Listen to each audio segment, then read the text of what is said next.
Hello everyone, my name is Mehak. I hope you guys are fine and I hope you guys are safe. And most importantly, I hope you guys are reading.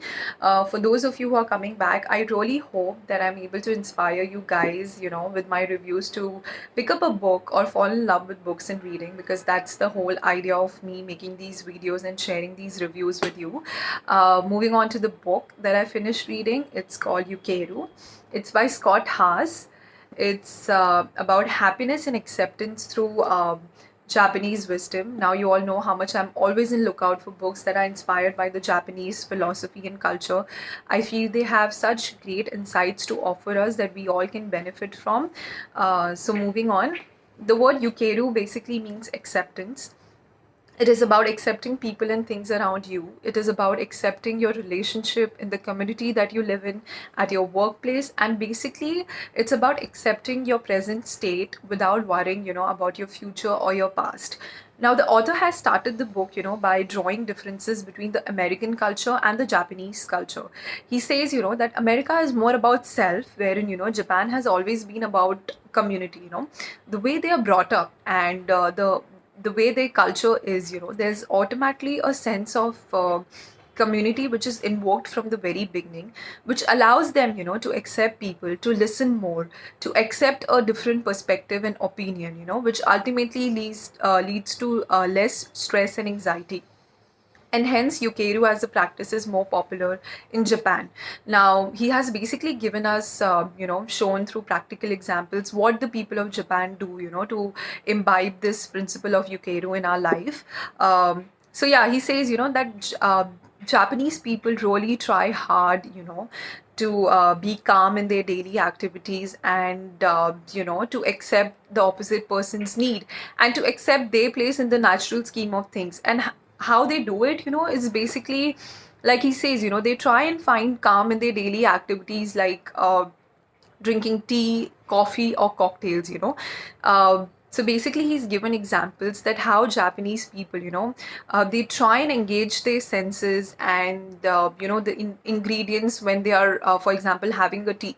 So it's just not about drinking tea, it's about enjoying the whole experience where they observe more and, and just not focus on the drinking. So, for example, he has spoken about the Japanese tea rooms where people go and they observe how the tea is made. They take in the senses, they engage all their five senses, and they show a respect by being quiet and seeing the whole procedure. Similarly, spoken about the coffee saloons and even the cocktails. He says that in Japan, having a cocktail is again an experience where it's where the bartenders, they engage your senses, they use natural ingredients. Even the glasses that your cocktails are poured in are not like your normal glasses, that we usually drink cocktail in. So he's, basically stressing that even when you have a wine, it's not about just getting buzzed, it's about the whole experiences.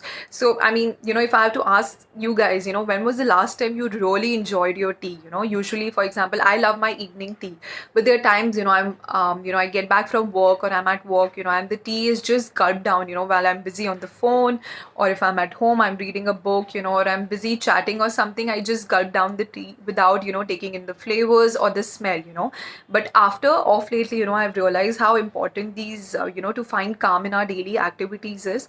And, after reading this book and that particular chapter, what I have started doing is, that when I drink my tea, I just keep my phone aside. I watch, either I'm watching outside the window, I'm taking in the senses, I'm really particular about how my tea smells. There are times, I even have my tea in the kulhad, which is made of this, it's a utensil made of mud wherein you can literally smell the earth, and that is something that I'm sure all of us, we enjoy that smell. So he says, that it is very important that you enjoy, because already your life is so chaotic, and at times it feels monotonous as well. So it is very important that you find calm in these small daily activities, like making a tea or enjoying your food. Try and engage your senses there, be focused there, and try and concentrate on the ingredients. So that is very important.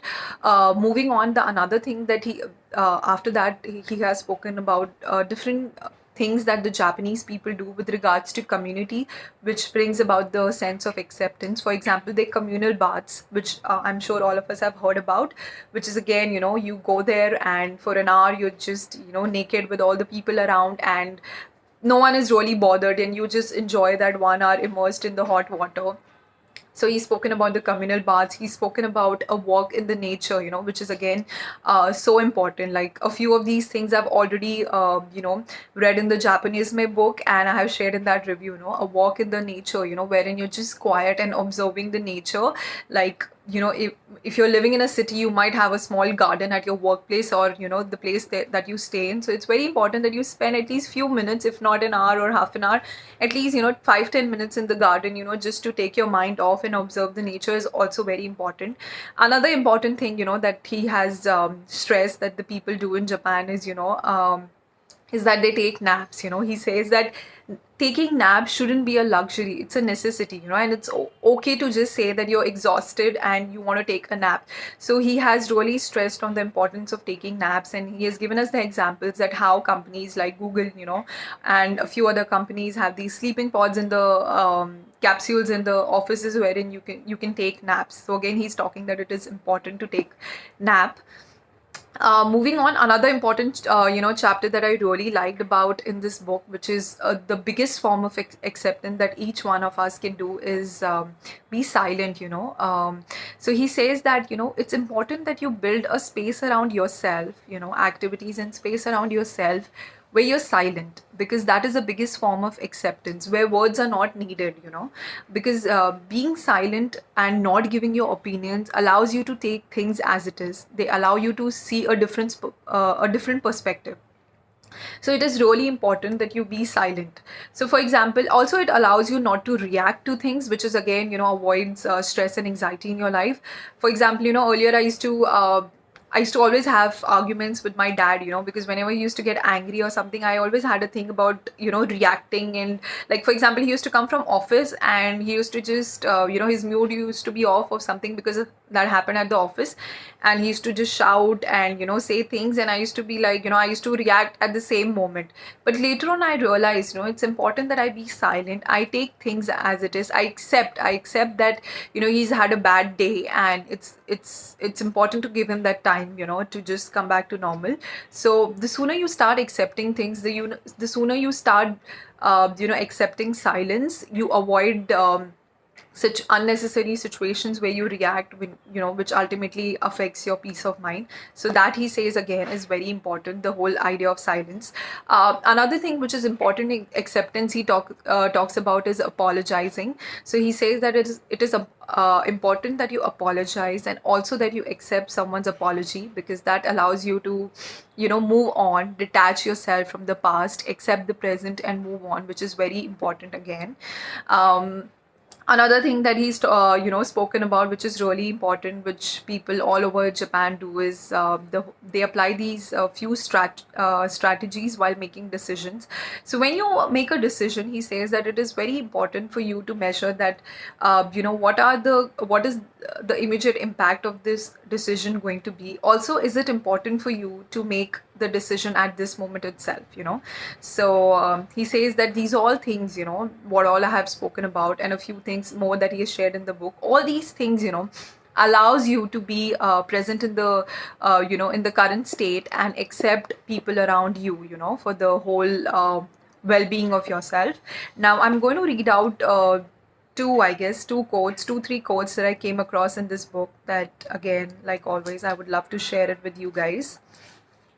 So the first one goes, it's about more observation and less opinion means more acceptance. The first step towards acceptance is observation and being silent, because that allows you to accept more. Another quote that I really love, he says, which is in the chapter of silence. The author says, bow a little, show patience, accept that others are stressed out, observe silently, and listen. That allows you to again accept more. I think the main thing was here that you need to accept that others are stressed out. So make sure that you don't react. Give them time to settle in, bow a little, observe silently, and listen. Yeah, these are the two quotes that I really liked in the book. So, this was the book is all about. For me, a few of the things were repetitive because I have read Japanese way, which is like the Bible of the Japanese culture, and it has everything. But again, a very interesting read. Basically tells you to accept your present state and be more silent, be more observant, and be more accepting of the things around yourself. That allows you to be happy, a little more happy in your life. So I would definitely recommend this book to you. Let me know if any of the other Japanese books that you've read and you've really liked. I would love to read them. I'll see you next week with a new book. Thank you. Bye bye.